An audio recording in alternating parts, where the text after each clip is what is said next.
Имаме навистина резултати кои што прават разлика и тоа мерливи резултати. И доколку тоа го споредиме со нашиот политички противник, тука многу јасно се гледа разликата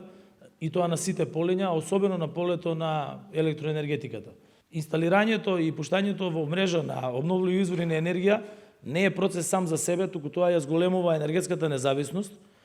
Исто така треба да им се одаде голема почит на сите вработени во ЕСАМ, во нивните подружници, во РЕК Битола, во Осломе, во Неготино, во енергетика, во топлификација, кои што успеа неколкократно да го зголемат производството на електрична енергија во текот на изминатата зима, да имаме рекордно производство на електрична енергија во текот на изминатите месеци, од земја која што 33% од своите потреби ги покриваше од увоз, сега сме дојдени на 11%, успеавме да обезбедиме електрична енергија по најниски цени за нашите граѓани. Вие тука сите имате сметки, исто како и јас. Сметките не се покачија, како што некои критизери и дежурни критичари, особено од опозицијата, кажуваа дека ќе немало струја во текот на зимата, дека ќе се покачала 50-60%, се случи токму спротивното. ЕСАМ обезбеди над законската одредба која што имаат 60% електрична енергија за домаќинствата и малите потрошувачи, обезбедија 100%, ги покрија загубите на електрична енергија во мрежата, ја покрија и балансната енергија која што се користи во преносната мрежа, и со тоа имаме цена на електрична енергија која што е намалена за најголем број домаќинства,